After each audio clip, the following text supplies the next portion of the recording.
ভিতরে স্টেডিয়াম, কথা বুঝে নাই বোধহয়। স্টেডিয়াম কিসের ভিতর? সুইমিং পুল আছে, শপিং মল আছে, রেস্টুরেন্ট আছে, ক্লাব আছে, 3000 4000 রুম বিশিষ্ট, কক্ষ বিশিষ্ট হোটেল আছে।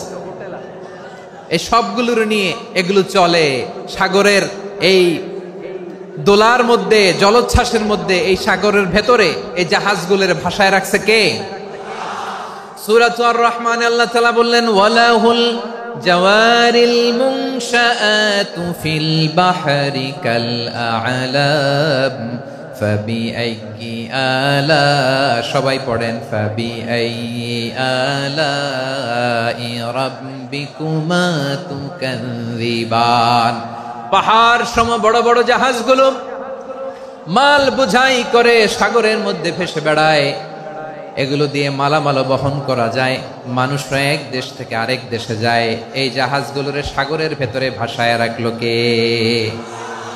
এই আয়াতের ভেতরে আল্লাহ তাআলা সূরাত বনী ইসরাঈলের এই চমৎকার আয়াতের ভেতরে আল্লাহ তাআলা বেসিক্যালি মানব জাতির প্রতি তার 4টি স্পেশাল অনুগ্রহের কথা বলেছেন। কয়টি? 2টা বলে ফেলছি। 1 নাম্বার, ওয়ালাকাদ কাররামনা বানি আদম, আমি বনি আদমের সম্মান বাড়াইছি। নাকি মুসলমানদের? নাকি মুসল্লিদের? কার সম্মান বাড়িয়েছি? বনি আদমের। তাহলে human dignity, the first part of the verse talks about the human dignity. 2 number অংশে আল্লাহ তাআলা বললেন, ওয়া হামালনাহুম ফিল বাররি ওয়াল বাহর, স্থলে এবং সমুদ্রে আমি তাদের জন্য চলাচলের বাহন দিয়েছি। সুবহানাল্লাহ। তার মানে smooth movement on land and sea, জলে এবং স্থলে যাতে আমরা স্মুথলি মুভ করতে পারি আল্লাহ তাআলা দিয়েছেন।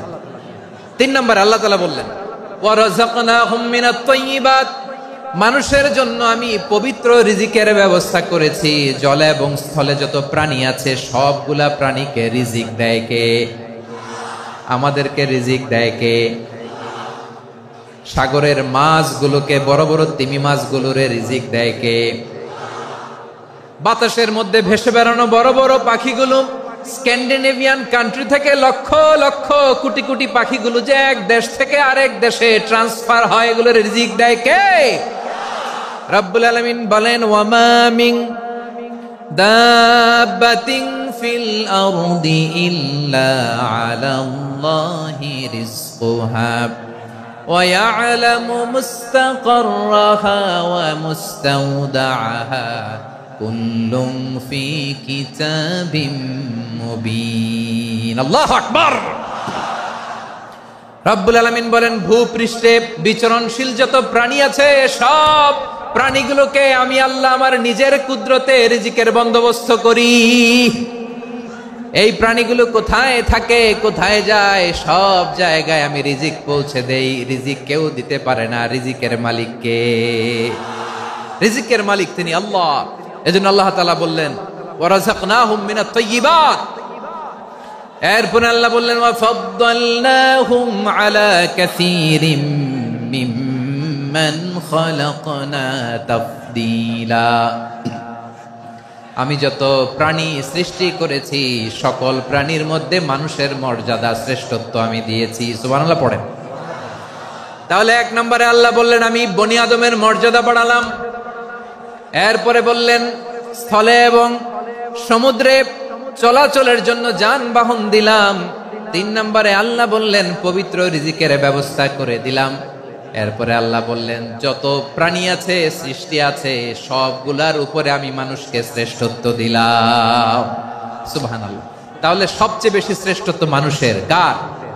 মানুষের। শুধু তাই নয় প্রিয় ভাইরা, আকাশ এবং জমিনে যা কিছু আছে সবকিছু মানুষের জন্য, মানুষের কল্যাণে, মানুষের প্রয়োজনে, মানুষের বশীভূত করে সৃষ্টি করেছেন কে? রব্বুল আলামিন বলেন, হুয়াল্লাযী খালাকা লাকুম মা ফিল আরদি জামিআ।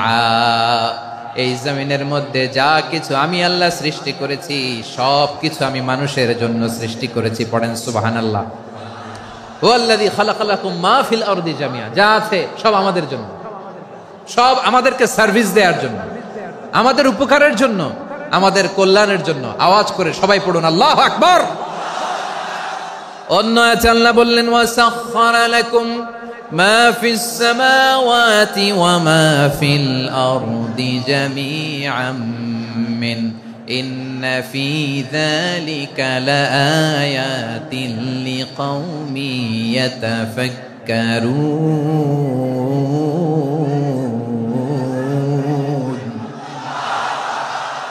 প্রথমে আয়াতে আল্লাহ বললেন জমিনে যা আছে সব তোমাদের কল্যাণে আমি সৃষ্টি করলাম। এরপরে আল্লাহ বললেন আকাশেও যা আছে সব তোমাদের জন্য সৃষ্টি করলাম, তোমাদের অনুগত বানায় দিলাম। পড়েন সুবহানাল্লাহ। মানুষের কি ব্রেইন দেখেন, মানুষ জমিন ছেড়ে আকাশে চলে যায়। পাখি দেখে মানুষের শখ হলো পাখি যেহেতু উঠতে পারে আমরাও পারবো। অরবিল রাইট, উইলবার রাইট, দুই ভাই মিলে আঁকাঝোঁকা করতে করতে করতে করতে প্লেন বানায় ফেললো। কোন সুবহানাল্লাহ। এখন পাখিও ওরে, আমরাও ওরি। এরপরেই মানুষের কৌতূহল থামে না এখানে। মানুষ চলে গিয়েছে চাঁদে। কোথায় গেছে? এখন কিন্তু চাঁদে জমি বিক্রি হয় জানেন। পৃথিবী নিয়ে মারামারি শেষ। রাশিয়া আমেরিকা এখন ধরছে চাঁদ আর মঙ্গল গ্রহ।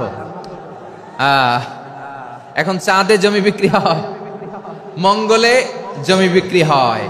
এই চাঁদ, মঙ্গল, বৃহস্পতি, শনি সব আল্লাহ তাআলা আমাদের জন্য বানিয়েছেন। সুবহানাল্লাহ পড়েন। মানুষ সাগরের উপরে চড়ে, শূন্যে ভেসে বেড়ায়, পাহাড় কেটে সুড়ঙ্গ বানায়, টানেল বানায়।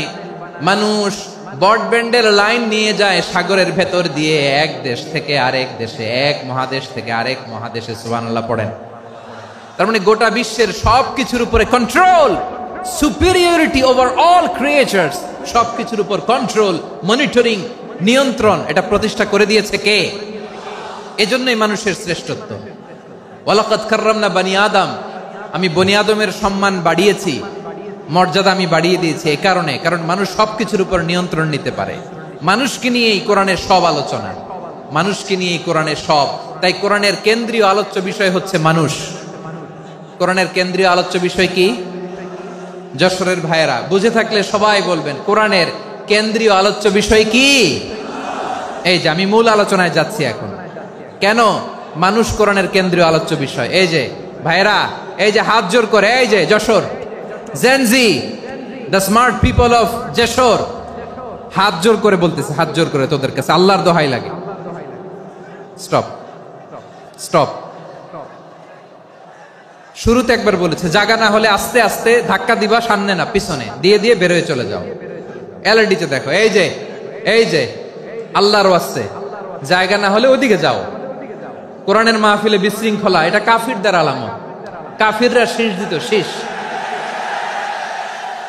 বিশ্বনবী কোরআনের তাফসির করলে কাফিররা শীষ দিত আর ক্ল্যাপিং করত, হুইসেল এন্ড ক্ল্যাপিং। তো আমরা কি এখানে বিশৃঙ্খলা করতে আসছি? তো বারবার থামানো লাগে কেন? কোনো আওয়াজ হবে না, বললাম তো স্টপ। আওয়াজ করে বলুন কোরআনের কেন্দ্রীয় আলোচ্য বিষয় কি? সবাই বলেননি। এতগুলো মানুষ উত্তর দিলে এতটুকু আওয়াজ হয়, অন্তত আমি বিশ্বাস করি না। যশোর আওয়াজ করে বলো কোরআনের কেন্দ্রীয় আলোচ্য বিষয় কি? মানুষ। এই মানুষ কোরআনের কেন্দ্রীয় আলোচ্য বিষয়। মানুষকে আল্লাহ স্বাধীনতা দিয়েছেন। ফামান শাআ ফালইউমিন ওয়া মান শাআ ফালইয়াকফুর। চাইলে মুমিন হতে পারো, চাইলে কাফের হতে পারো, তোমার ইচ্ছা। তবে জেনে রাখো মুমিন হলে পাবা জান্নাত, কাফির হলে পাবা জাহান্নাম। নাও দ্য ডিসিশন ইজ ইয়ার্স। সিদ্ধান্ত তোমার, জান্নাতে যাবা না জাহান্নামে যাবা। যশোরের ভাইয়ের আওয়াজ করে বলুন কই যেতে চান, জান্নাতে না জাহান্নামে? ডান দিকে না বাম দিকে? ডানপন্থী না বামপন্থী? চিল্লা চিল্লি না চুপচাপ? চুপচাপ কয়ে আবার চিল্লাচিল্লি শুরু করে দিচ্ছে। মাশাআল্লাহ। তাহলে কোরআনের কেন্দ্রীয় আলোচ্য বিষয় মানুষ। আমার সাথে থাকতে হবে, তোমাদেরকে নিয়ে আমি আলোচনা শেষ পর্যন্ত যাব। অনেক গুরুত্বপূর্ণ কথা বাকি আছে, আমাকে সহযোগিতা করতে হবে। মাশাআল্লাহ, এই তো ঠান্ডা হয়েছে। হ্যাঁ ঠিক আছে ঠিক আছে ঠিক আছে। মানুষকে আল্লাহ এত স্বাধীনতা দিয়েছেন, মানুষ চাইলে অনেক ভালো হইতে পারে। ভালোর রাস্তাও খোলা, খারাপ হওয়ার রাস্তাও খোলা। ভালো হইলে মানুষ অনেক ভালো, খারাপ হইলে অনেক খারাপ। ভালো হইলে সবচেয়ে ভালো, খারাপ হইলে সবচেয়ে খারাপ। এজন্য সিদ্ধান্ত আপনাকে নিতে হবে। আল্লাহ তাআলা বলছেন লাকাদ খালাকনাল الإنسان في أحسن تقويم ثم رددناه أسفل سافلين আমি মানুষকে অনেক সুন্দর অবয়বে সুন্দর আকৃতিতে সৃষ্টি করেছি। তার শুধু চেহারার ডিজাইনটাই সুন্দর নয়, তার ব্রেনটা বড্ড সুন্দর, তার মানসিকতা বড্ড সুন্দর, তার সৃজনশীলতা বড্ড সুন্দর। পড়েন সুবহানাল্লাহ। আমাদের চেহারা অবয়ব ডিজাইন যে সুন্দর তা না, আমাদের ব্রেনটা অনেক সফিস্টিকেটেড ব্রেন, অনেক সফিস্টিকেটেড। এই 1.5 কেজি ব্রেন ইউজ করে মানুষ গোটা বিশ্বে সভ্যতা বিনির্মাণ করেছে, ঠিক কিনা? এই ব্রেন আল্লাহ তাআলা আমাকে দিয়েছে। এটারে কাজে লাগালে, আপনার 6 সেন্স কাজে লাগালে আপনি অনন্য মানুষ হয়ে উঠবেন, মহামানবে রূপান্তরিত হবেন। মানুষ হতে পারে, চাইলেই মহামানব হতে পারে। আবার যদি মানুষ চায় খারাপও হতে পারে। আল্লাহ বললেন শুধু ভালোই না, ভালো হতে চাইলে অনেক ভালো তুমি হতে পারো, আবার খারাপ হতে চাইলে অনেক খারাপ তুমি হতে পারো। সুম্মা রাদাদনাহু আসফালা সাফিলিন। খারাপ হলে একেবারে খারাপ হতে পারো, নিকৃষ্ট হলে একেবারে নিকৃষ্ট হতে পারো, ভালো হলেও ভালো হতে পারো। কোন সুবহানাল্লাহ। এবার আওয়াজ করে বলুন, ভালো হতে চাই না খারাপ, শ্রেষ্ঠ না নিকৃষ্ট? মানুষ ভালো হলে মানুষ ফেরেশতার চেয়েও ভালো, মানুষ খারাপ হলে সে পশুর চেয়েও খারাপ। কথা ঠিক কিনা বলেন? ভালো হলে ফেরেশতার চেয়েও ভালো, খারাপ হলে পশুর চেয়েও নিকৃষ্ট। তার মানে শ্রেষ্ঠত্বে মানুষ, শ্রেষ্ঠত্বে ফেরেশতাকে হার মানায়, আর অধপতনে শ্রেষ্ঠত্বে ফেরেশতাকে ছাড়িয়ে যায়, আর অধপতনে পশুকেও হার মানায়। আই রিপিট, আমি আবারও বলছি, মানুষ শ্রেষ্ঠত্বে ফেরেশতাকে ছাড়িয়ে যায়, আর অধপতনে সে পশুকেও হার মানায়। আওয়াজ করে বলতে হবে ঠিক কি না? এটার প্রমাণ কি? মানুষ শ্রেষ্ঠ হইলে যে ফেরেশতার চেয়েও সেরা, তার প্রমাণ কি? আল্লাহ তাআলা বলছেন, ওয়া ইয কুলনা লিল মালাইকাতি ইসজুদু লি আদম ফাসাজাদু ইল্লা ইবলিস আবা ওয়াস্তাকবারা ওয়া কানা মিনাল কাফিরিন। আল্লাহ বলেন, স্মরণ করো সে সময়ের কথা যখন আমি ফেরেশতাদেরকে বললাম, ও ফেরেশতারা আদমকে সেজদা দাও। সব ফেরেশতারা সম্মান সূচক সেজদা আদমকে দিল, তারা আদমের জন্য সেজদায় লুটিয়ে পড়লো, একজন ছাড়া, তার নাম ইবলিস। আওয়াজ করে বলেন তার নাম কি?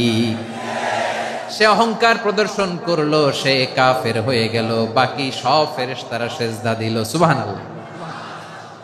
আবার আদম আলাইহিস সালামকে আল্লাহ জিজ্ঞেস করলেন, সব বলে দিল উত্তর, কিন্তু ফেরেশতাদেরকে একই প্রশ্ন জিজ্ঞেস করলেন, তারা উত্তর করতে পারে নাই। তার মানে এর মধ্য দিয়ে প্রমাণিত হয়, মানুষ ভালো হলে ফেরেশতার চেয়েও ভালো, ফেরেশতার চেয়েও মানুষের মর্যাদা বাড়িয়ে দিয়েছে কে? সব নূরের ফেরেশতা যখন মাটির আদমকে সেজদা দেয়, এটা প্রমাণ করে ফেরেশতার চেয়েও মানুষের মর্যাদা বাড়িয়ে দিয়েছে কে? তুমি মাটির আদমকে প্রথম সৃষ্টি করিয়া ঘোষণা করিয়া দিলে শ্রেষ্ঠ বলিয়া, তাই তো নূরের ফেরেশতা করে আদমকে সেজদা। ঠিক কিনা বলেন? তাই তো নূরের ফেরেশতা করে আদমকে সেজদা, সবার চেয়ে সম্মান দিলে মাটির আদমকে। আল্লাহু আল্লাহু তুমি জাল্লে জালালুহু, শেষ করা তো যায় না গে তোমার গুণগান। পড়েন না? পড়েন। আল্লাহু আল্লাহু তুমি জাল্লে জালালুহু, শেষ করা তো যায় না গে তোমার গুণগান। আল্লাহু আল্লাহু আল্লাহু আকবার।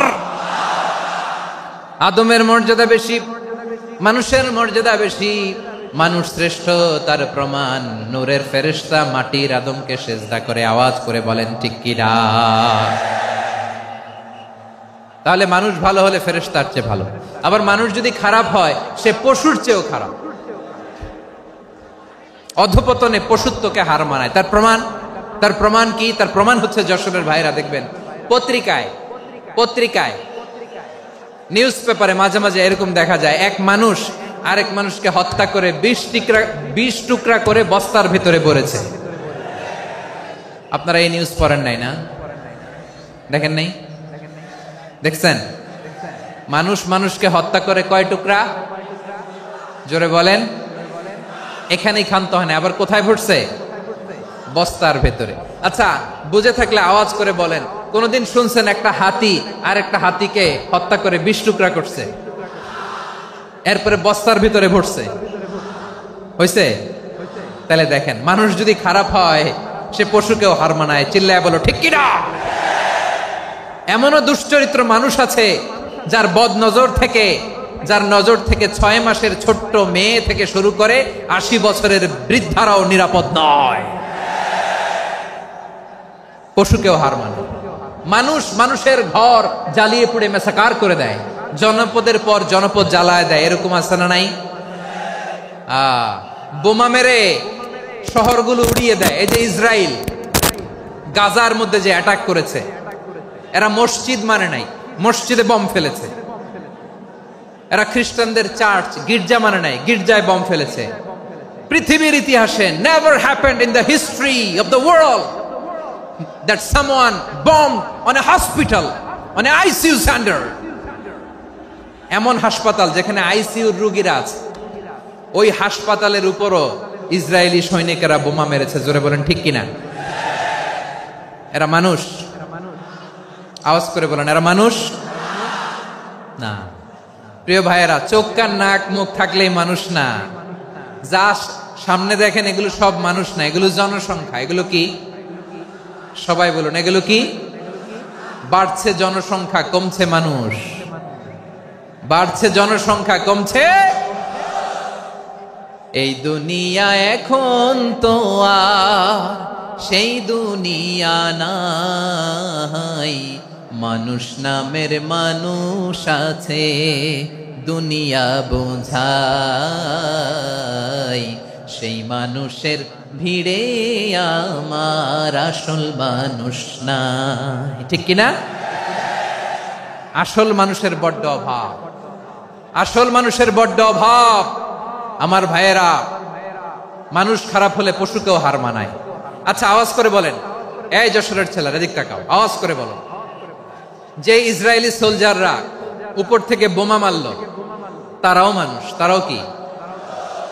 ওরাও রক্তে মাংসে মানুষ, ওদেরও পরিবার আছে। বোমা মেরে যেই মেয়েটাকে তারা অনাথ বানায়, ইয়াতিম বানায়, ও কিন্তু বাসায় ওর মেয়েটাকে রেখে আসছে। ঠিক কিনা বলেন? বম্বিং করে যে বাবাকে মেরে, স্বামীকে মেরে স্ত্রীকে বিধবা বানায়, তারও ঘরে স্ত্রী আছে। উপর থেকে বম মেরে মানুষ মেরে দিচ্ছে, তারাও মানুষ। 1945 সালের 6ই আগস্ট আমেরিকান সোলজাররা হিরোশিমায় বম মেরেছে। আমি নিজে দেখে এসেছি জাপানের হিরোশিমাতে। সকাল 8:15 মানুষ কেউ অফিসে যাচ্ছিল, কেউ খেতে খামারে কাজ করতে যাচ্ছিল। লিটল বয় নামে একটা বোম মেরেছে তারা। এই বোমের আঘাতে, পারমাণবিক এই বোমার রেডিয়েশনে আঘাতে, বোম ব্লাস্ট হওয়ার পরে মুহূর্তের মধ্যে 1,40,000 নাই। উপর থেকে যারা মারতেছে এরাও মানুষ, যাদেরকে মারলো তারাও। তার মানে মানুষে মানুষে পার্থক্য আছে না? নেই? মানুষে মানুষে পার্থক্য আছে। নাক কান চোখ মুখ থাকলেই মানুষ নয়। বাড়ছে জনসংখ্যা, কমছে মানুষ। চিল্লায় বলো ঠিক কিনা? তাহলে আমরা বুঝলাম, মানুষ ভালো হলে অনেক ভালো, খারাপ হলে অনেক খারাপ। ও আমার কলিজার টুকরা যশোরের ভাইয়েরা, আসুন না 3 দিন ব্যাপী এই তাফসিরুল কোরআনের ঐতিহাসিক প্রোগ্রাম থেকে আমরা সিদ্ধান্ত নেই, আমরা ভালো মানুষ হব নাকি খারাপ মানুষ হব। কলিজা থেকে, প্রাণ থেকে আওয়াজ করে সবাই বলুন, ভালো মানুষ নাকি খারাপ মানুষ? ভালো মানুষ হইতে হবে। ভালো মানুষ যারা জগৎটাকে এনলাইটেন করবে, যারা এনলাইটেন করবে, যারা সত্যের বীর সেনানী হয়ে দাঁড়াবে, যারা সত্যের পক্ষে কথা বলবে, যারা জালিমের মসনদকে ভেঙে খান খান করে দেবে। এরকম হওয়ার দরকার আছে না নাই? এরকম ভালো মানুষ আমরা হতে চাই কি চাই না? মানুষকে যত্ন নিলে মানুষ যে কত ভালো হয় আপনি কল্পনাও করতে পারবেন না। এই যে আপনাদের যশোরে যে ভালো ছেলেগুলো আছে, যে ভালো তরুণগুলো আছে, যে যুবকগুলো আছে, যে ভালো আলেমরা আছে, ভালো নেতারা আছে, সবাই যদি তাদের মতো হতো, পুরো যশোরটা একটা জান্নাতের টুকরা হয়ে যেত। আওয়াজ করে বলেন ঠিক কিনা? মানুষকে নার্চারিং করলে, মানুষকে পলিশ করলে, মানুষকে গ্রুমিং করলে, মানুষকে সঠিক তারবিয়া দিলে মানুষ অনন্য হয়ে ওঠে। প্রতিটি মানুষ অনন্য। আমি অনন্য, আপনি অনন্য, আমরা সবাই অনন্য। সুবহানাল্লাহ বলেন। মানুষকে আল্লাহ তাআলা দিয়েছেন অসীম ক্ষমতা, অসীম ক্ষমতা। সুবহানাল্লাহ। একটা মানুষ পারে না এমন কিছু নাই, একটা মানুষ পারে না এমন কিছু নাই। বিশ্বাস করতে হবে, মানুষ যা কল্পনা করতে পারে ওইটা মানুষ করে দেখাতে পারে। যশোরের ভাইয়ের, আই রিপিট, আমি আবারও বলছি, এই চিল্লাচিল্লি করলে আমার এই গুরুত্বপূর্ণ কথা তোমরা মিস করবা। আমরা যখন আমার পিতার পৃষ্ঠদেশে ছিলাম, পিতার পৃষ্ঠদেশ থেকে শুক্রাণু যখন মায়ের গর্ভদেশে যেয়ে পড়ে, কতটা শুক্রাণু ভ্রমণ শুরু করে জানো? 20 কোটি শুক্রাণু। একবার সিমেন আউট হলে সেখানে 20 কোটি শুক্রাণু থাকে, ভ্রমণ শুরু করে। ওই 20 কোটি শুক্রাণুর মধ্যে থেকে তুমি আমি আজকে এক বিকশিত শুক্রাণু মানব রূপে পৃথিবীতে এসেছি। সুবহানাল্লাহ। ওই 20 কোটি শুক্রাণুর প্রতিযোগিতায় সবাইরে পেছনে ফেলে সেদিন আমি সফল হয়েছিলাম, সেদিন আমি বিজয়ী হয়েছিলাম। সেদিন আমি এত ছোট ছিলাম, মাইক্রোস্কোপ দিয়েও আমার অস্তিত্ব টের পাওয়া যায় না। আমি এত তুচ্ছ ছিলাম, নগণ্য ছিলাম। আমার কান ছিল না, আমার চোখ ছিল না, আমার হাত ছিল না, আমার জন্য রিকমেন্ডেশন করার মতো মামু ছিল না, খালা ছিল না, কেউ ছিল না। তারপরেও ওই প্রতিযোগিতায়, ওই কম্পিটিশনে যখন আমারে কেউ হারাতে পারে নাই, আল্লাহর জমিনেও আমারে কেউ হারাতে পারে না। হারার জন্য তোমার জন্মই হয় নাই, তুমি আসছই জিতার জন্য। সুবহানাল্লাহ। বিশ্বনবী বলেন, আন্নাসু মাআদিন কামাআদিনি যাহাবি ওয়াল ফিদ্দা খিয়ারুহুম ফিল জাহিলিয়াতি খিয়ারুহুম ফিল ইসলাম। Peoples are like mines of gold and silver. সোনার খনি, রূপার খনি, এর চেয়েও বড় খনি হচ্ছে এই মানব সম্পদের খনি। আওয়াজ করে বলেন আল্লাহু আকবার। আল্লাহ তাআলা এই সম্পদ আমাদেরকে দিয়েছে। বিশ্বনবী বলেন, মানুষ হচ্ছে খনির মতো। খিয়ারুহুম ফিল জাহিলিয়াতি খিয়ারুহুম ফিল ইসলাম। জাহিলি যুগে যারা সেরা, ইসলামেও তারা সেরা। ইদা ফাকুহু, যদি তারা বুঝবান হয় তাহলে তাদেরকে সেরা বানায় দিবে কে? তাহলে মানুষের চেয়ে সেরা কেউ হতে পারে? মানুষের চেয়ে অনন্য কেউ হতে পারে? মানুষকে কেউ হারাতে পারে? আওয়াজ করে বলো, তোমাকে কেউ হারাতে পারবে? এই সাহস জাগছে আজকের আলোচনা থেকে। আমি তুমি অনন্য, আমাকে তোমাকে হারায়া দেওয়া এত সহজ না, ঠিক কিনা? একটা কথা জীবনের সাথে সেট করে নিতে হবে, আমি জিতি নয় শিখি, আমি কখনো হারি না। জীবনের সাথে সেট করে নাও, জেনজি অফ যশোর, আমি কখনো হারি না, আমি হয় জিতি নয় শিখি। চিল্লায় বলো ঠিক কিনা? আমি কখনো হারি না, আমার হারানো এত সোজা না। কি সাহস জাগছে? বুকে সাহস জাগছে? তাকবীর পড়ো, লিল্লাহি তাকবীর। তাহলে বিশ্বনবী বললেন, নাসু মাআদিন, মানুষ হচ্ছে খনি। এই ধাক্কা ধাক্কি আমি জানি এগুলো ভালোবাসার ধাক্কা ধাক্কি, এজন্য আমি সহ্য করে নেই। এগুলো যে ভালোবাসার ধাক্কা ধাক্কি এটা আমরা বুঝি। পৃথিবীর কোন আইন, সিকিউরিটি প্রটোকল দিয়ে এটারে মানানো যাবে না, কারণ এটা তো ভালোবাসা, লাভ। লাভ কোন আইন কানুন দিয়ে বাধা যায় না, মানানো যায় না, ঠিক কিনা বলো?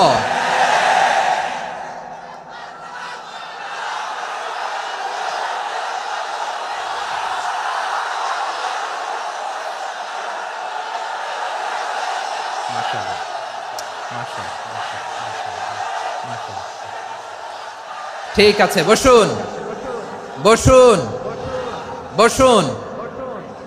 আল নাসু মাআদিন, মানুষ হচ্ছে খনি। এই খনির যত্ন নিতে হবে। আমার মা বাবা যারা এসেছেন, আপনার ছেলে মেয়ের যত্ন নেন। আপনার ছেলের মধ্যে যে কি পটেনশিয়াল আপনি জানেন না। আপনার এই ছোট্ট অবুজ ছেলেটাই আগামী দিনের শায়েখ আহমদুল্লাহ হবে। আপনার হেফজখানায় পড়া ওই ছোট্ট ছেলেটাই আগামী দিনের আল্লামা মামুনুল হক হবে। আপনার ওই ছেলেটা আমির হামজা হবে, আব্দুল হাই সাইফুল্লাহ হবে। এভাবে বড় বড় আলেম হবে, তারা যুগশ্রেষ্ঠ আলেম হবে। সেই একদিন এই বাংলাদেশের পার্লামেন্টে যে বক্তব্য দিয়ে যশোরের পক্ষে কথা বলবে। আপনি জানেন না, কাউকে ছোট করবেন না, আপনি ওর কনফিডেন্স আপনি কমাবেন না, আপনি কমাতে পারেন না। প্যান্ডেলে আমার যে মা বোনেরা আছেন, ছেলে মেয়েদেরকে কখনো ছোট করে কথা বলবেন না। ও যে কোথায় যাবে আপনি জানেন না, আপনি মা হয়ে তাকে সাহস দিবেন, তার কল্পনার জগৎটাকে সাজাতে তাকে উৎসাহিত করবেন, ঠিক কিনা বলেন? আর আমার প্যান্ডেলের আমার প্রিয় শ্রদ্ধাশীলা মায়েরা বোনেরা, আপনারা তো আরো দামি সম্পদ। বিশ্বনবী বলেন, আর দুনিয়া কুল্লুহা মাতা।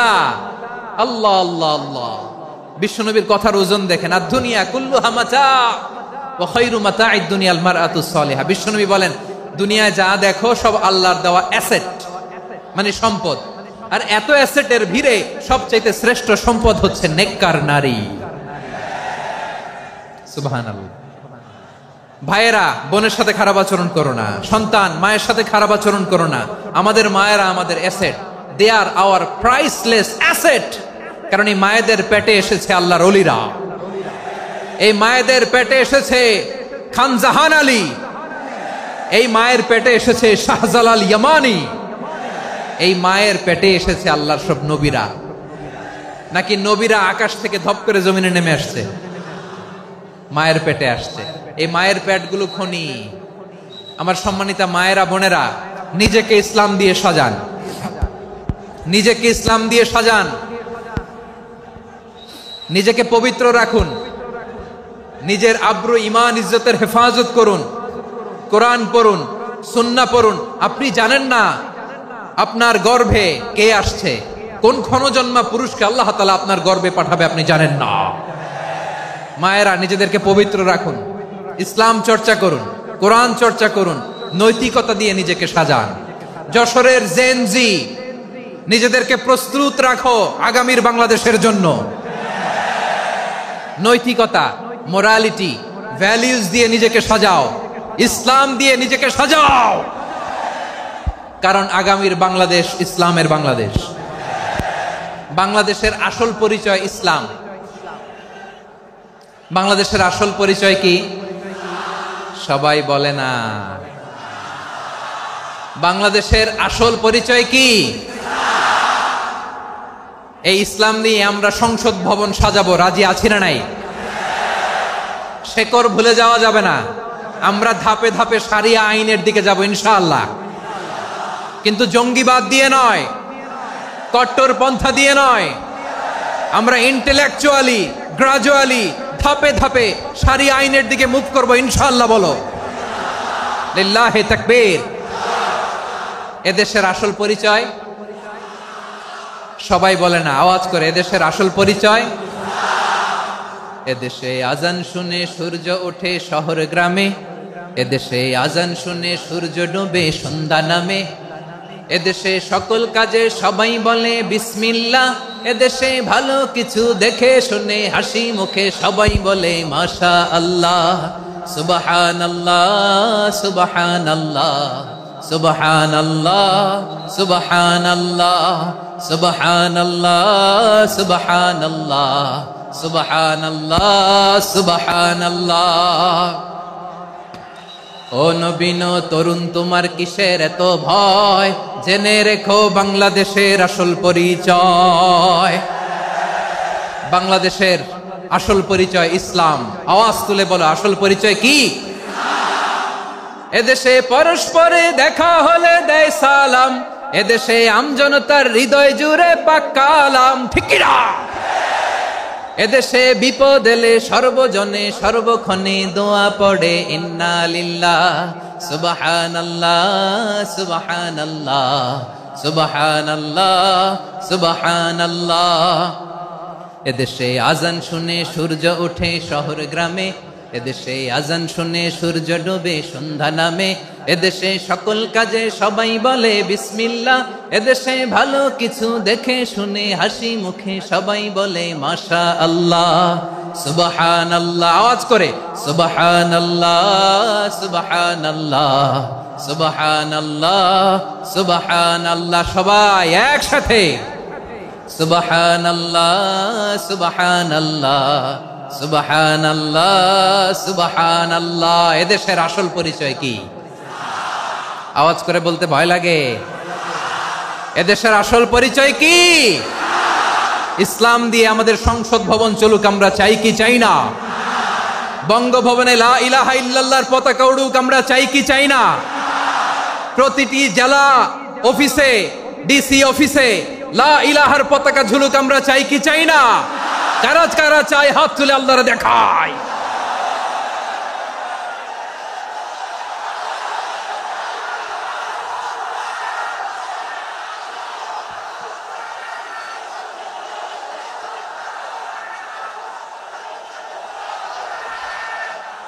মাশাআল্লাহ মাশাআল্লাহ মাশাআল্লাহ মাশাআল্লাহ। যশোর, আওয়াজ করে বলো, ভালো মানুষ না খারাপ মানুষ? বুঝে বলছো তো? মানুষ ভালো হলে যে কত ভালো।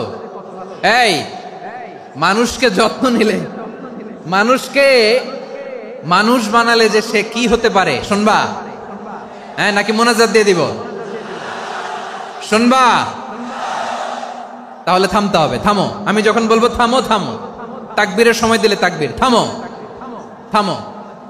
মানুষকে যত্ন নিলে, এদিকে এদিকে, ড্রোন নামায় ফেল। হয়েছে, ড্রোনের ফুটেজ হয়ে গেছে, এবার ড্রোন নামায় ফেল। আমার দিকে তাকাও। মানুষকে, তোমরা এদিক সেদিক তাকালে তো গুরুত্বপূর্ণ পয়েন্ট মিস হয়ে যাবে। এদিকে এদিকে, হ্যাঁ ঠিক আছে, এদিকে।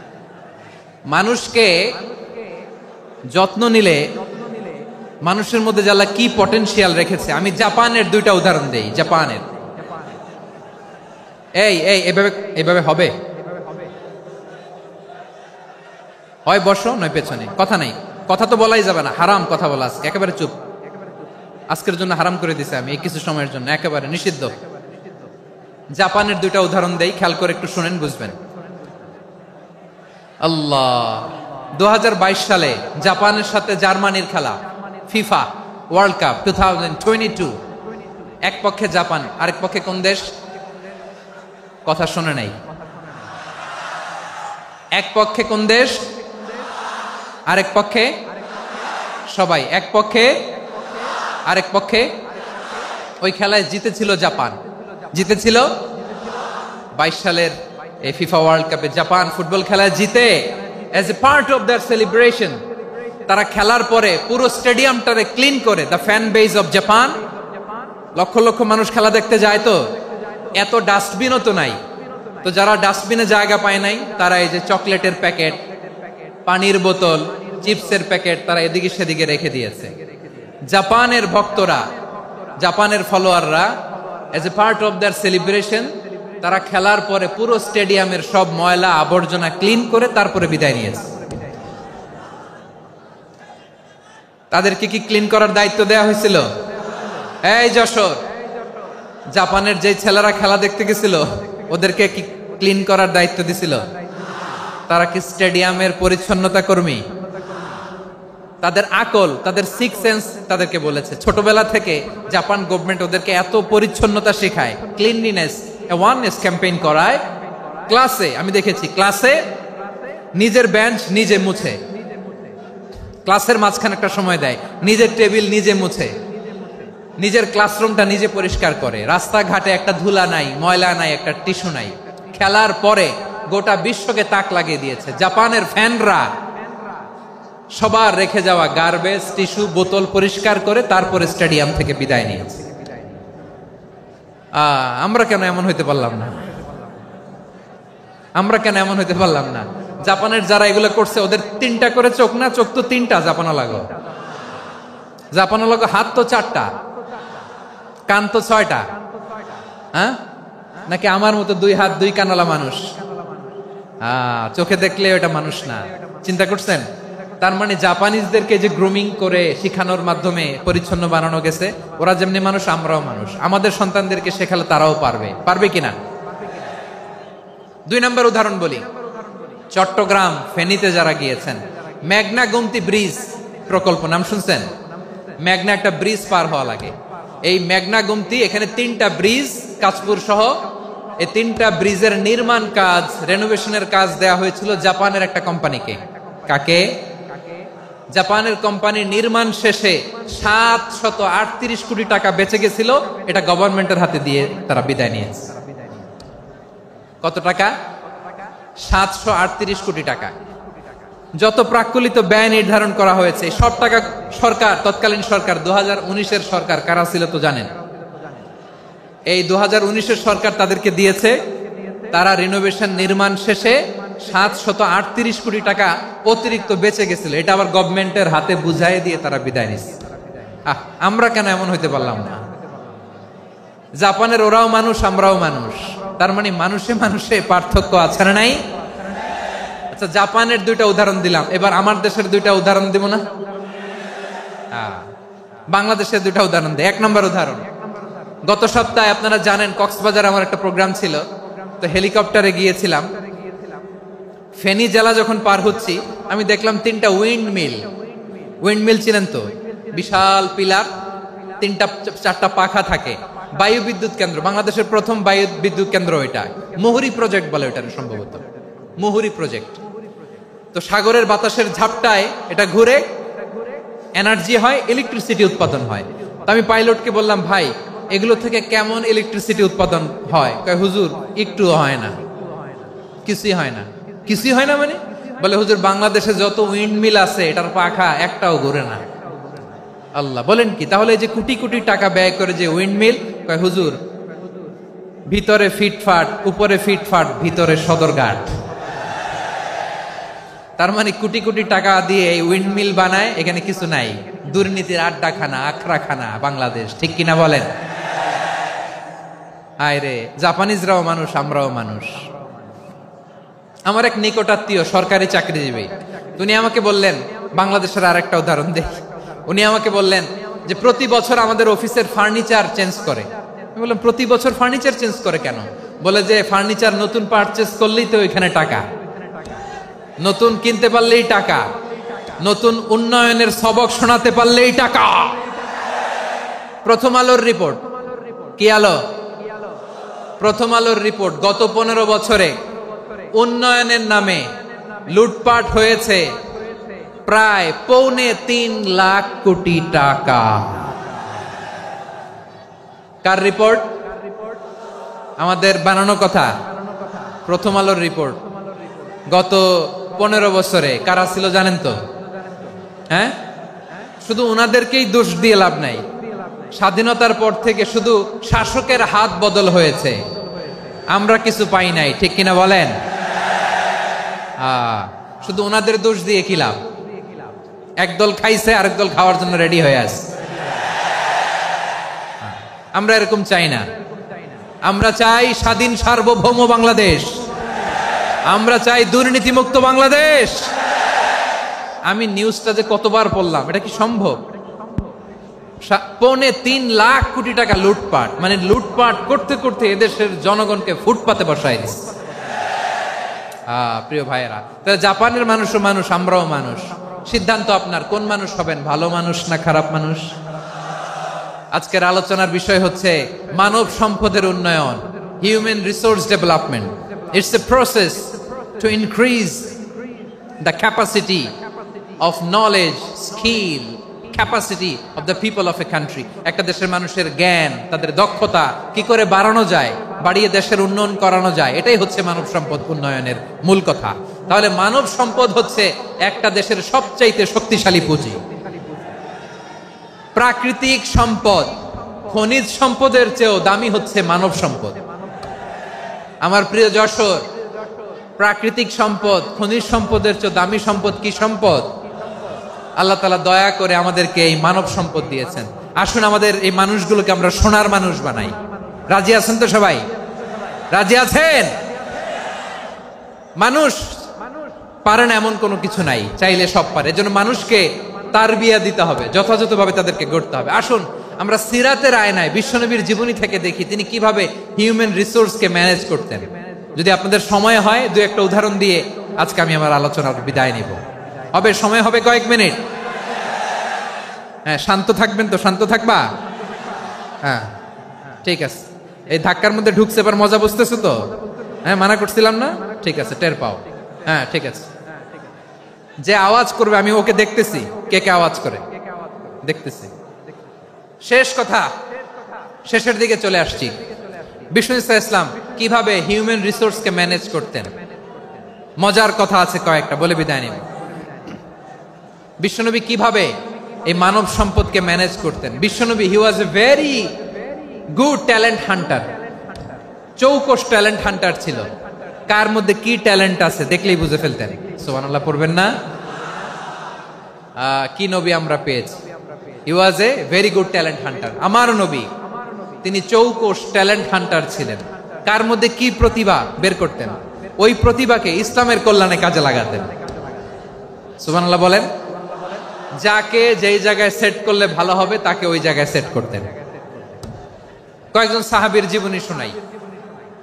আবু মাহজুরা রাদিয়াল্লাহু তাআলা আনহু, মক্কার মুয়াজ্জিন, আগে ছিল মুশরিক, পরে হইছে মুমিন। উনি কিভাবে মুমিন হইলেন এই ঘটনাটা একটু আপনাদের শোনাতে চাই। তা আপনাদের তো সময় নাই হাতে, হ্যাঁ সময় আছে?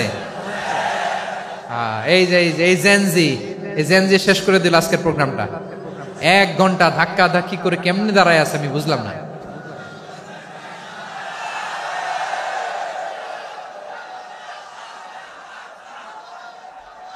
না না তাকবিন না, চুপ করতে হবে। What I need, you stop. Just shut up. চুপ। হ্যাঁ ঠিক আছে, এভাবে। আবু মাহজুরা রাদিয়াল্লাহু তাআলা আনহু কিভাবে মুসলিম হলেন আওয়াজ করে শুনেন। হুনাইনের যুদ্ধ 8ম হিজরি, বিষ্ণু ইসলাম হুনাইনের যুদ্ধ শেষে ফিরতেছেন। পথিমধ্যে বেলাল রাদিয়াল্লাহু তাআলা আনহু, এই যে আবার কথা, আই রে আল্লাহ রে, এখানে ধাক্কা ধাক্কি কেন? চলে যাও, পেছনে যাও, পেছনে যাও। কি আজীব তামাশা, যেখানে যায় এখানে ধাক্কা ধাক্কি, মারামারি, গায়ের উপরে কাঁধের উপরে শাউটিং। অনেক গুরুত্বপূর্ণ কথা পয়েন্ট করে নিয়ে আসি যে বলবো, এই শাউট করার কারণে প্রোগ্রামটাই নষ্ট করে দেয়। আসছে আমার ভালোবাসা দেখাইতে, প্রোগ্রামটাই শেষ করে দিয়ে চলে যায়। স্টপ। আবার কথা বল, স্টপ। হুনাইনের যুদ্ধে 8ম হিজরি, কত হিজরি সবাই বলেন না একটু, কত হিজরি? 8ম হিজরিতে হুনাইনের যুদ্ধে রাসূল সাল্লাল্লাহু আলাইহি ওয়াসাল্লাম ফিরে আসতেছেন মদিনায়। পথিমধ্যে বেলাল রাদিয়াল্লাহু তাআলা আনহু আজান দিচ্ছেন। কি দিচ্ছেন? তো পাশে ছিল মুশরিকদের একটা পল্লী, কিছু মুশরিক তরুণ, কিছু অমুসলিম কিশোর, তারা আজানকে ব্যঙ্গ করতেছে। আমাদের বাংলায় মুখ ভেঙ্গানো বলে আর কি। বেলাল রাদিয়াল্লাহু তাআলা আনহু আজান দিচ্ছেন, ওই বাচ্চাগুলো মুশরিক, তো ওরা আজানকে ব্যঙ্গ করতেছে, বিকৃতি করে ওরাও আজান দিচ্ছে। উদ্দেশ্য হচ্ছে আজানকে নিয়ে ঠাট্টা করা। উদ্দেশ্য কি? ঠাট্টা করা। ব্যাপারটা মনে কষ্ট পাওয়ার মতো ব্যাপার না? কিন্তু বিশ্বনবী ওইখানে দেখেন কি খুঁজলেন। বিশ্বনবী খেয়াল করলেন অমুসলিম কিশোরদের মধ্য থেকে একটা কিশোরের গলাটা বড় দরাজ গলা, কণ্ঠটা বড় সুন্দর। খেয়াল করে দেখলেন যে কিছু কিশোর বেলালের আজানকে ব্যঙ্গ করে, বিকৃতি করে, কিন্তু একজনের কণ্ঠ দেখতে পাচ্ছেন না এত দূরে, কিন্তু কণ্ঠটা বড় সুন্দর, দরাজ গলা। বিশ্বনবী সাহাবীদেরকে বললেন, ধরো এগুলারে, ধরো। সবগুলারে ধরে বিশ্বনবীর সামনে আনা হলো। ওরা হাঁটু গেড়ে বসলো। বিশ্বনবী বললেন, তোমাদের মধ্যে কে যেন ব্যঙ্গ করে আজান দিচ্ছিল, তার গলাটা বড় উঁচু, গলার বেসটা বড় মজবুত, মেলোডিয়াস, সুমধুর কণ্ঠ। কে? আবু মাহজুরা বলে, আমার বন্ধুরা সবাই আমার দিকে আঙ্গুল দেখায়, আমি পড়ে গেছি বিপদে। রাসূল সাল্লাল্লাহু আলাইহি ওয়াসাল্লাম বাকি অমুসলিম তরুণদেরকে ছেড়ে দিলেন, বললেন তোমরা যাও। এবার আবু মাহজুরারে পাইছে। আবু মাহজুরার চুলের মধ্যে হাত দিলেন বিশ্বনবী, মাথায় হাত দিয়ে বললেন, এবার আজান দাও দেখি। আবু মাহজুরা বলে, আমি তো আজান দিতে জানি না, কারণ আমি তো বেলালেরটা শুইনা দিছি, আমার তো মুখস্থ নাই, আমি তো আজান দিতে জানি না। বিশ্বনবী বললেন, জানো না? তাহলে আসো আমি তোমারে শিখাই দেই। সুবহানাল্লাহ পড়েন। আবু মাহজুরা হাঁটু গেড়ে বসে, বিশ্বনবীর মোবারক হাত আবু মাহজুরার চুলের মধ্যে। বিশ্বনবী আজানের মুআল্লিম আবু মাহজুরাকে বলতেছে, ঠিক আছে তোমারে শিখাই দিচ্ছি, আমি যা যা বলবো আমার সাথে সাথে বলো, পারবা? আবু মাহজুরা বলে, পারবো। বিশ্বনবী আজান দিচ্ছেন, মাথায় হাত দিয়ে আল্লাহু আকবার, আল্লাহু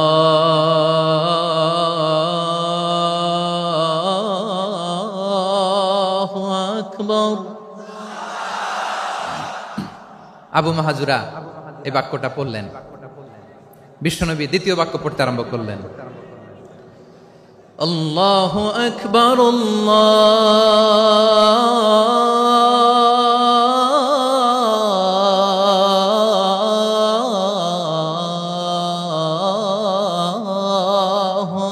আকবার। আবু মাহাজুরা এই বাক্যটা বললেন। বিশ্বনবী আবু মাহাজুরার মাথার মধ্যে হাত দিয়ে তৃতীয় বাক্য বললেন, আশহাদু আল্লা ইলাহা ইল্লাল্লাহ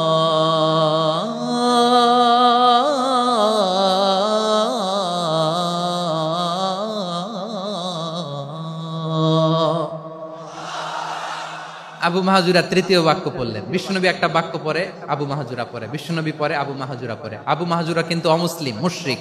আবু মাহাজুরা বলে, এক একটা বাক্য পড়ি আমার কলিজাটা গলে ঠান্ডা হয়ে যায়। এতদিন মোহাম্মদকে গালি দিতাম, এখন মোহাম্মদ আমার মাথায় যখন হাত রাখছে আমার সারা শরীর ঠান্ডা হয়ে গেছে। বিশ্বনবী আজান শিখাচ্ছেন, একটা একটা বাক্য পড়ে আবু মাহাজুরাও পড়ে, বিশ্বনবী পড়ে আবু মাহাজুরাও পড়ে। পুরো বাক্যগুলো যখন শেষ, আজান শেষ, আবু মাহাজুরাও যখন পুরো আজান পড়লেন, আবু মাহাজুরা বললেন, এতদিন মোহাম্মদের চেহারা দেখলে আমার ঘৃণা লাগতো, আজ থেকে মোহাম্মদের চেহারার চেয়ে প্রিয় চেহারা আমার কাছে নাই। আবু মাহাজুরা বললেন, ও মুহাম্মদ, আজানের বাক্য তো আপনি আমারে শেখালেন, এখানেই শেষ করবেন না, আপনি আমারে পড়ায় দেন, লা ইলাহা ইল্লাল্লাহু মুহাম্মাদুর রাসূলুল্লাহ সাল্লাল্লাহু আলাইহি ওয়াসাল্লাম। বিশ্বনবীর সাথে দাঁড়িয়ে উনি শাহাদা পড়ে মুসলমান হয়ে গেলেন। এবার আবু মাহাজুরা বলে, ইয়া রাসূলুল্লাহ, ইয়া হাবিবাল্লাহ, আমি মুমিন হয়েছি, মুসলমান হয়েছি, আপনার কাছ থেকে আজান শিখার সৌভাগ্য আমি লাভ করেছি নবী। আমার কণ্ঠের বড় তারিফ করেছেন, আপনি আমার আজানকে আপনি পছন্দ করেছেন। একটা জিনিস আপনার কাছে চাই, আপনি আমাকে মক্কার মসজিদুল হারামের মুয়াজ্জিন হিসেবে অ্যাপয়েন্ট করে দে। বিষ্ণু ইসলাম বললেন, যাও আবু মাহজুরা, আমি তোমাকে পৃথিবীর শ্রেষ্ঠতম মসজিদ মক্কার মসজিদুল হারামের মুয়াজ্জিন হিসেবে অ্যাপয়েন্ট করে দিলাম। দেখছেন কিভাবে ট্যালেন্ট হান্টিং করতে হয়, কিভাবে হিউম্যান রিসোর্স মানব সম্পদকে ব্যবহার করতে হয়। আসছিল আজানকে ভেঙাইতে, আসছিল কেন? আজানকে ব্যঙ্গ করার জন্য, বিকৃত করার জন্য। আজানকে বিকৃত করতে যে ইসলামের সবচেয়ে শ্রেষ্ঠ মসজিদের মুয়াজ্জিন হয়ে গেল। পড়েন সুবহানাল্লাহ। হযরত আবু মাহজুরা রাদিয়াল্লাহু তাআলা আনহু ওনার এই সুললিত কণ্ঠ ব্যবহার করে মসজিদুল হারামে এত সুন্দর করে আল্লাহু আকবার বলে আজান দিতেন, মানুষগুলোর, মুসল্লিগুলোর, মক্কাবাসীর হৃদয়কে তিনি বিগলিত করে দিতেন, মানুষের হৃদয়কে ঠান্ডা হয়ে যেত। শুধু এখানেই শেষ না আমার যশোরের ভাইয়েরা, বিশ্বনবী যখন সাইয়েদনা আবু মাহজুরা রাদিয়াল্লাহু তাআলা আনহুকে আজান শিখাচ্ছিলেন, বলেন তো বিশ্বনবীর হাতটা কোথায় ছিল? আবু মাহজুরার মাথার সামনে, এই চুলের উপরে ছিল। আবু মাহজুরা ওই স্মৃতিটাকে ধারণ করবার জন্য, ওই স্মৃতিকে বহন করার জন্য বিশ্বনবীর মোবারক হাত আবু মাহজুরার কপালের চুলের যেই জায়গায় লেগেছে, মৃত্যুর আগের দিন পর্যন্ত আবু মাহজুরা মাথার ওই চুলে কোনোদিন ছুরি আর কামার লাগায় নাই, সেখানে কেচি লাগায় নাই, চুলের মধ্যে খুর লাগায় নাই। আবু মাহজুরা ডান দিকের চুল কাটতো, বাম দিকের চুল কাটতো, পেছনের চুল কাটতো, সামনের চুল কাটতো না। আবু মাহজুরা রাদিয়াল্লাহু তাআলা আনহুর সামনের চুলগুলো বড় হতে হতে যখন এত বড় হয়ে যায়, তিনি চুলগুলো পেঁচিয়ে মাথার মধ্যে রাখতেন, তারপরে তিনি পাগড়ি পরতেন। সবাই জিজ্ঞেস করতো, আবু মাহজুরা, এটা আবার কেমন স্টাইল? দেখতে তোমারে কি বিদঘুটে লাগে, কেমন অড লাগে, কেমন খারাপ দেখা যায়। মক্কায় এমন কোন মানুষ তো দেখি নাই, ডানে চুল কাটে, বায়ে চুল কাটে, পেছনে চুল কাটে, সামনে কাটে না। ওরে আবু মাহজুরা, কেমন দেখা যায় তোমারে, তুমি সামনের চুল কাটো না কেন? আবু মাহজুরা বলে, আমি হাঁটু গেড়ে পেয়ারা নবীর সামনে বসেছিলাম, আমার এই মাথার চুলের মধ্যে মুবারক হাত লাগিয়ে বিশ্বনবী নিজে আমাকে আজানের প্রতিটা বাক্য শিক্ষা দিয়েছেন। বিশ্বনবীর মুবারক হাত, পবিত্র হাত আমার মাথার চুলের যেই জায়গায় লেগেছে, আমি চাই ওই চুলগুলা নিয়ে আমি আমার কবরের ভিতরে যাব। সাইয়েদনা আবু মাহজুরা রাদিয়াল্লাহু তাআলা আনহু ইন্তেকালের আগের পর্যন্ত মাথার সামনের চুলগুলা কাটে নাই। মাথার সামনের চুল তিনি কাটেন নাই। সুবহানাল্লাহ বিহামদি। কেমন ভালোবাসতেন বিশ্বনবী সাহাবীদেরকে, সাহাবারা কেমন ভালোবাসতেন বিশ্বনবীকে। সামনের চুলগুলো বড় হতে হতে এত বড় ছিল, পেঁচিয়ে রেখে পাগড়ি পরতেন, কাটতেন না। নবীর হাত লেগেছিল। সুবহানাল্লাহ পড়েন। তাহলে what is the lesson, moral of the story কি? মোরাল অফ দ্য স্টোরি হচ্ছে, আসছিল আজানকে ব্যঙ্গ করার জন্য, বিকৃত করার জন্য, হয়ে গেল মসজিদুল হারামের মুয়াজ্জিন। দেখেন বিশ্বনবী একটা খারাপ সিচুয়েশনের মধ্যে থেকে কি ভালো জিনিস বের করে আনলেন। আমি যে শুরুতে বলেছি কিভাবে তিনি হিউম্যান রিসোর্সকে ডেভেলপ করেছেন, ম্যানেজ করেছেন। তিনি যে চৌকস ট্যালেন্ট হান্টার ছিল, দেখেন সবার মধ্যে থেকে এর বাছাই করে মুয়াজ্জিন বানাই দিয়েছেন। সুবহানাল্লাহ পড়েন। তার মানে এই না সবাইরে ধরে ধরে উনি মুয়াজ্জিন বানাইছেন। যার যেই ট্যালেন্ট আছে তাকে ওই কাজে অ্যাসাইন করেছেন। যার যেই প্রতিভা আছে তার প্রতিভাকে ইসলামের কাজে লাগিয়েছেন। সুবহানাল্লাহ পড়েন। যায়েদ বিন সাবিত রাদিয়াল্লাহু তাআলা আনহু নাম শুনেছেন? যশোর কথা বেরোয় না। যদি জিগায় সালমান খানের নাম শুনছেন, সবাই হাত তুলবে, জি হুজুর শুনছি, মানে সব দেখা শেষ। সালমান খান, আমির খান, অমুক খান, সব খান মুখস্থ, কিন্তু যায়েদ বিন সাবিতের নাম মুখস্থ নাই মুসলমানদের।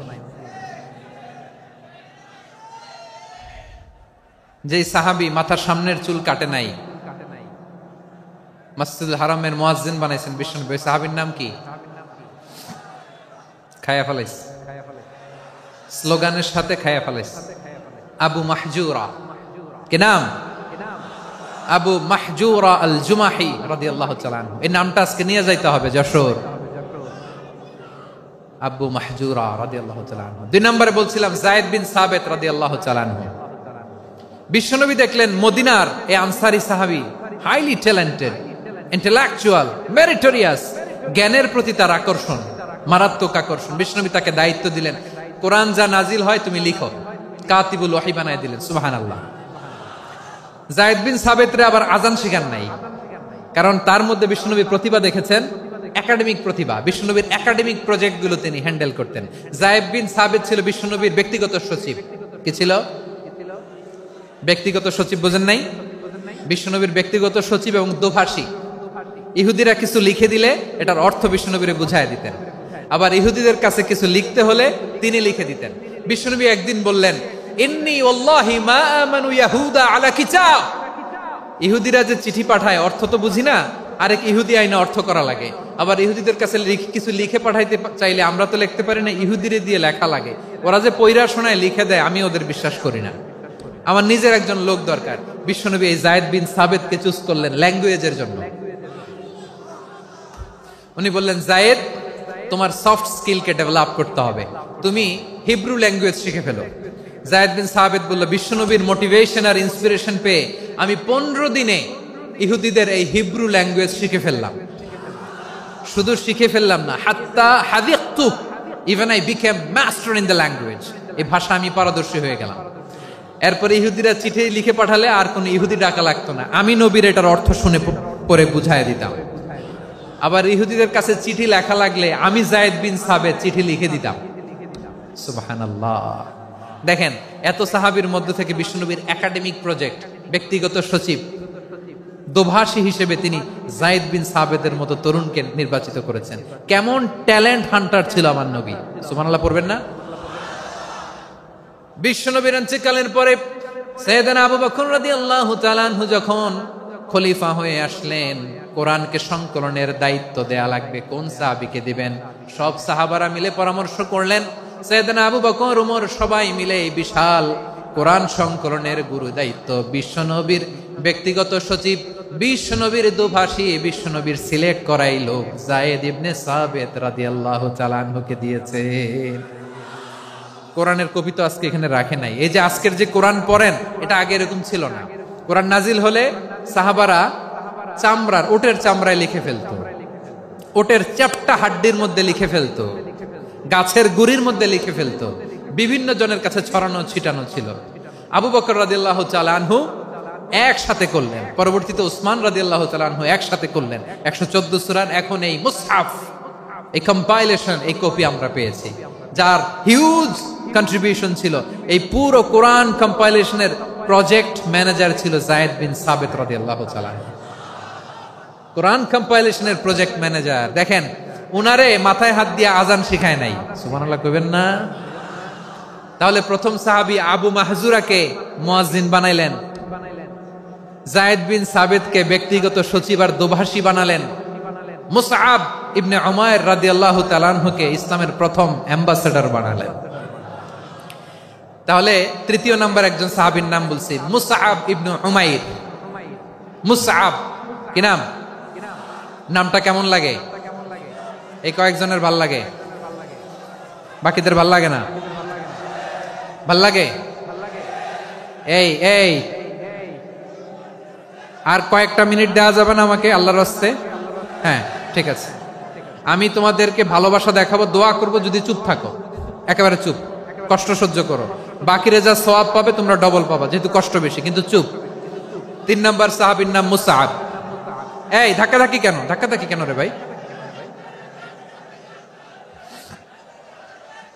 না না না, এরকম হইলে আসবো না যশোর, আমি আর আসবো না। হয় পিছনে চলে যাও, নাহলে চুপ, ধাক্কাধাক্কি নাই। 3 নাম্বার সাহাবীর নাম মুসআব। কি নাম? He was the first ambassador in Islam. ইসলামের প্রথম ডিপ্লোম্যাট, প্রথম কূটনৈতিক, ইসলামের প্রথম কূটনৈতিক, ইসলামের প্রথম ডিপ্লোম্যাট, প্রথম অ্যাম্বাসেডর মুসআব ইবনে উমাইর। মক্কার তরুণ যুবক, উনি পারফিউম লাগাইলে মানুষ দেখলেই বুঝতো এটা মুসআব লাগাইছে। এমন ড্যাশিং ফেসের ছিল, এমন স্মার্ট ড্যাশিং ফেস, এমন পার্সোনালিটির মানুষ ছিল মুসআব রাদিয়াল্লাহু তাআলা। কারণ যিনি ইসলামের স্পোকম্যান হবেন, মুখপাত্র হবেন, তার স্মার্ট হওয়ার দরকার আছে না নাই? আকাবার প্রথম শপথ যখন হলো, তাদের সাথে বিষ্ণু ঈসা ইসলাম মদিনাতে একজন মুখপাত্র পাঠালেন, ডিপ্লোম্যাটকে পাঠালেন, অ্যাম্বাসেডর অফ ইসলাম, তিনি হচ্ছেন মুসআব ইবনে উমাইর। পড়েন সুবহানাল্লাহ। বিশ্বনবী দেখলেন সে অনেক স্মার্ট, তার ডেডিকেশন আছে, সিনসিয়ারিটি আছে, এবং মদিনায় যে আউস খাজরাজ গোত্রের নেতাদের সাথে ডিল করতে হবে, ইহুদিদের সাথে ডিল করতে হবে, ওখানে একজন পাক্কা জানু খেলোয়াড়ের দরকার আছে না নাই? মুসআব ইবনে উমাইর রাদিয়াল্লাহু তাআলা আনহু, ওনাকে বিষ্ণু ঈসা ইসলাম চুজ করলেন। এবং বিষ্ণু ঈসা ইসলামের এই চুজিংটা, এই সিলেকশনটা এত সুন্দর ছিল, তিনি মদিনাতে যে বিশ্বনবী আসার আগেই মদিনার জমিনকে তিনি উর্বর করে ফেলছেন। প্রতিটা ঘরে ঘরে কালিমার দাওয়াত তিনি পৌঁছায় দিচ্ছেন। জুমার বিধান নাজিল হয়েছে, কিন্তু মক্কায় পরিবেশ নাই জুমা পালনের। বিষ্ণু ঈসা ইসলাম একজনকে দিয়ে খবর পাঠালেন, যাও মদিনায় মুসাবকে যে বলো, মুসাব তো আমার শিক্ষক, আমার স্পোকম্যান, মদিনাতে যেন তারা জুমা কায়েম করে।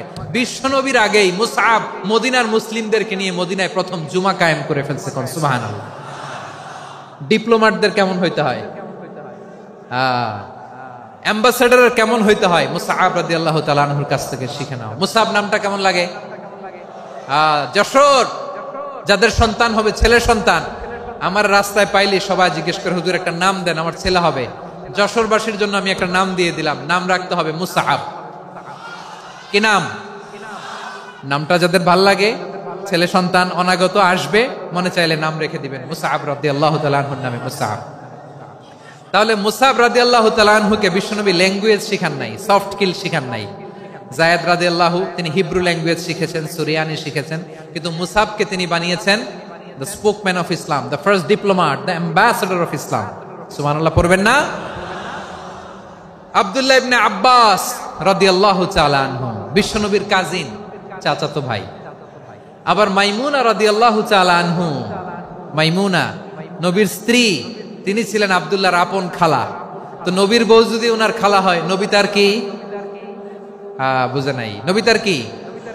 খালু। তাহলে সম্পর্ক অনেক গভীর, কাজিন আবার খালু। ছোট্ট মানুষ তাই রাতে মাঝে মাঝে ঘরে থাকতো।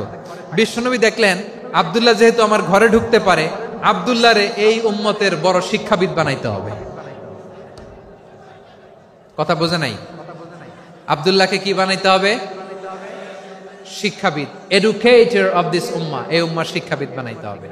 তাই আব্দুল্লাহ ইবনে আব্বাসকে বিশ্বনবী হাতে কলমে শিক্ষা দিয়েছেন। আহারে, আর এরপরে যে কি ভাষা আসবে তোমাদের জন্য আমার মুখ থেকে আমি নিজেও জানি না। 1 ঘন্টা যাবত ধাক্কা ধাক্কি মারামারি। তো আসতে বলছে কে তোমাকে? পেছনে চলে যাও, জায়গা না পেলে। পুরো প্রোগ্রামটাই নষ্ট করে দিল।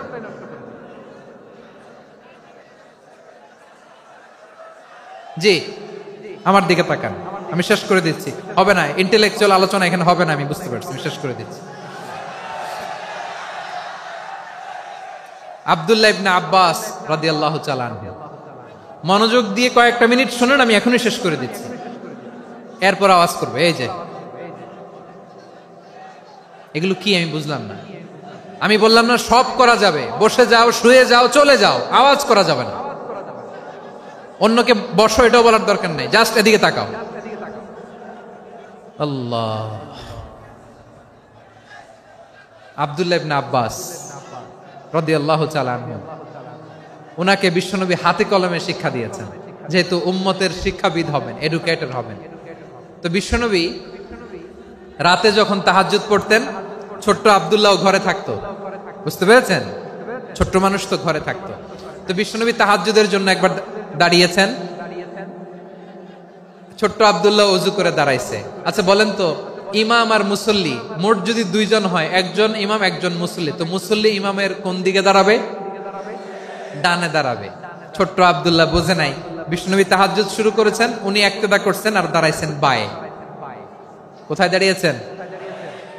আব্দুল্লাহ বলেন, যখন আমি বায়ে দাঁড়ালাম, আখাযা রাসূলুল্লাহ সাল্লাল্লাহু আলাইহি ওয়াসাল্লাম উযুনি আল ইউমনা ইয়াফতিলুহা, বিশ্বনবী নামাজরত অবস্থায় আমার কান ধরে টেনে আমার ডান দিকে এনে দাঁড় করায় দিলেন। পড়েন সুবহানাল্লাহ।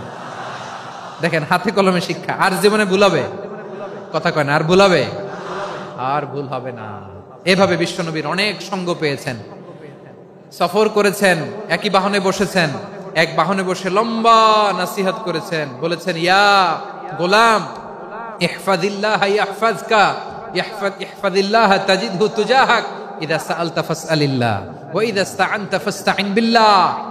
আল্লাহর বিধান মানো, আল্লাহর বিধান রক্ষা করো, আল্লাহ তোমায় রক্ষা করবে। আব্দুল্লাহ, চাইতে হলে আল্লাহর কাছে চাও, সাহায্য চাইতে হলে আল্লাহর কাছে সাহায্য চাও। মনে রাখো, গোটা বিশ্বের সবাই যদি তোমার সাহায্য করতে চায়, ততটুকুই করতে পারবে যতটুকু আল্লাহ তোমার নসিবে রেখেছে। গোটা বিশ্ব যদি তোমার বিরুদ্ধে ষড়যন্ত্রে দাঁড়িয়ে যায়, ক্ষতি ততটুকু করতে পারবে যতটুকু তোমার জন্য বরাদ্দ আছে, এর বাইরে কিছু করতে পারবে না। আওয়াজ করে বলেন ঠিক কিনা? এভাবে হাতে কলমে শিখিয়েছেন, বিশ্বনবীর সঙ্গ পেয়েছেন। উনাকে বিষ্ণু ইসলাম শিক্ষাবিদ, এডুকেটর অফ দিস উম্মাহ হিসেবে সিলেক্ট করেছেন, হাতে কলমে শিখিয়েছেন। বিশ্বনবী একবার প্রকৃতির ডাকে সাড়া দিয়ে এসেছেন। এখন কি করতে হবে? নামাজের জন্য ওযু করতে হবে। বিশ্বনবী এসেই দেখেন ওযুর বদনায় পানি ভরা, খুশি হয়ে গেলেন, বললেন, কে রেখেছে পানি? একজন বলল, আব্দুল্লাহ রেখেছে। বিশ্বনবী অত্যন্ত খুশি হলেন, খুশি হয়ে একটা দোয়া করলেন, বললেন, আল্লাহুম্মা ফাক্কিহু ফিদ্দীন ওয়া আল্লিমহু তা'ওয়ীল। আল্লাহ, তুমি আব্দুল্লাহকে দ্বীনের বুঝ দিও আর কোরআনের তাফসীর শিক্ষা দিও। বিশ্বনবীর এই দোয়া এমন লাগছে, উনি রাইসুল মুফাসসিরিন, এই পৃথিবীতে যত মুফাসসির ছিল, যত মুফাসসির আসবে, সকল মুফাসসিরের সম্রাট হিসেবে স্বীকৃত হয়েছেন আব্দুল্লাহ ইবনে আব্বাস। বিশ্বনবী ওনারে আজান শিখান নাই, বিশ্বনবী ওনারে ল্যাঙ্গুয়েজ শিখান নাই, বিশ্বনবী ওনারে অ্যাম্বাসাডর বানান নাই, হাতে কলমে শিক্ষা দিয়েছেন।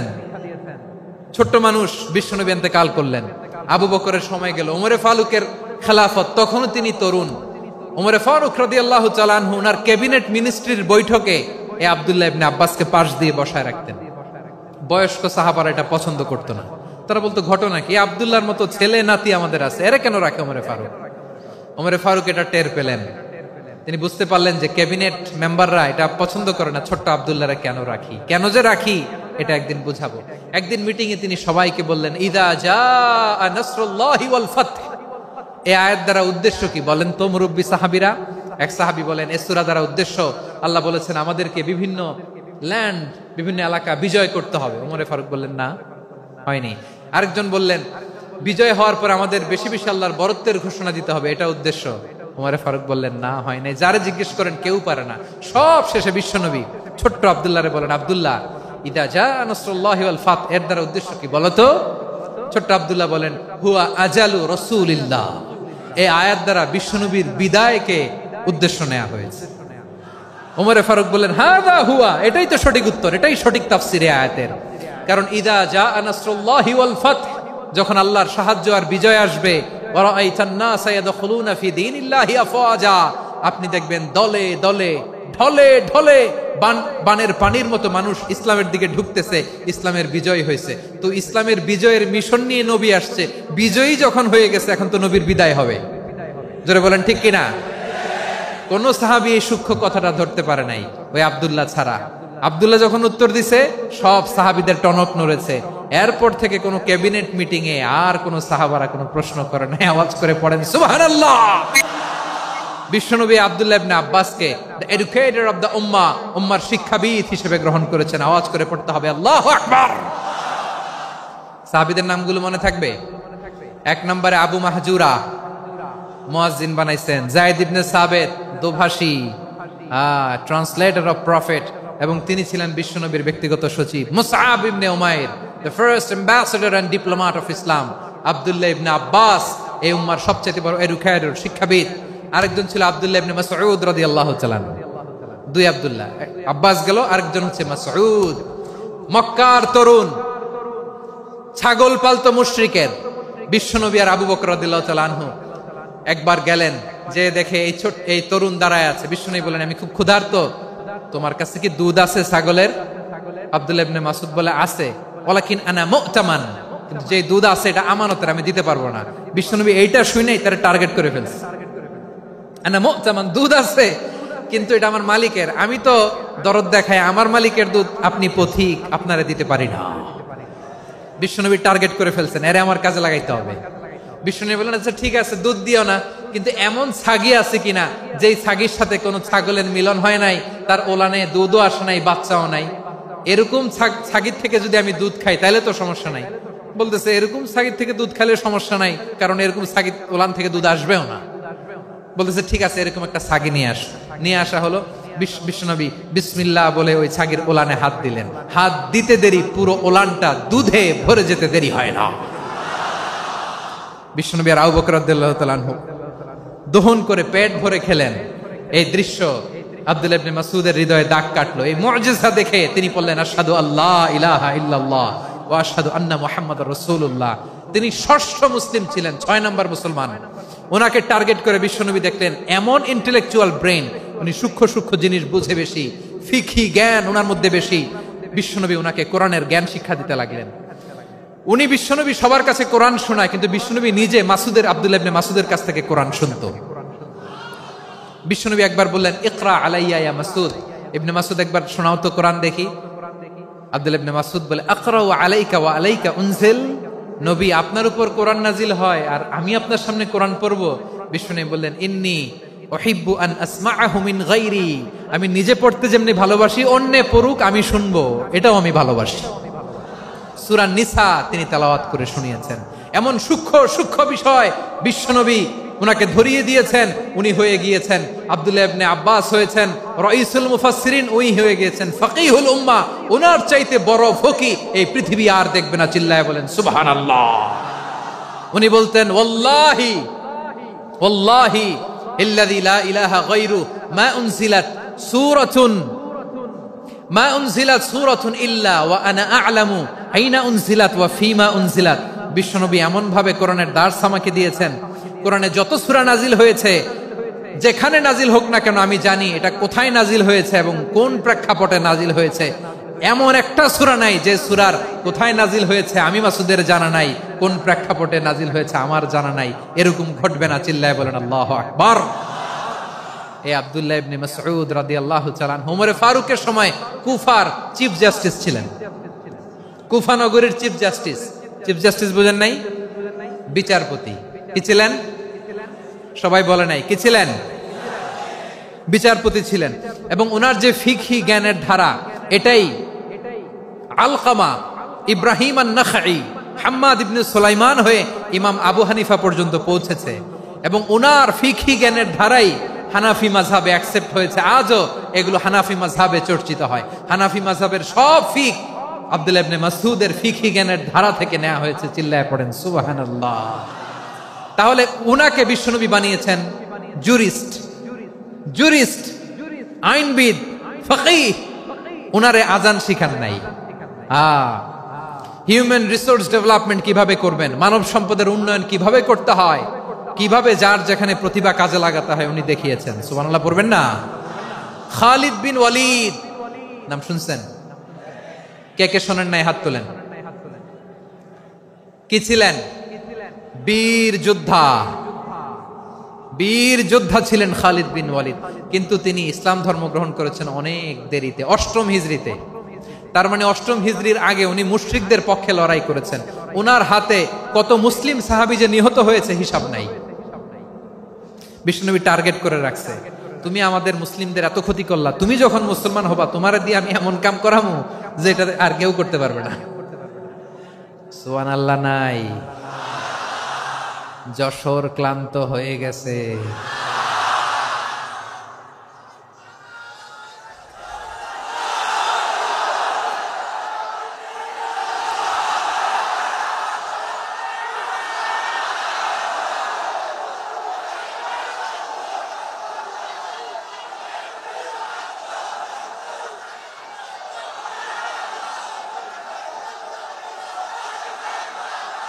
মাশাআল্লাহ, বসুন। খালিদ বিন ওয়ালিদ রাদিয়াল্লাহু তাআলা 8ম হিজরিতে মুসলিম হয়েছেন, মক্কা বিজয়ের আগে। তো মক্কা বিজয়ের আগে যখন মুসলিম হয়েছেন, এর আগে কি করছেন? কাফিরদের সাথে যুদ্ধ করেছেন। উনি উহুদের যুদ্ধে মুসলমানদের যে পরাজয় ভাব, কঠিন পরিস্থিতির মুখোমুখি উনার কারণে পিছন থেকে এমন আতর্কিত আক্রমণ করেছেন, মুসলমানদেরকে কচু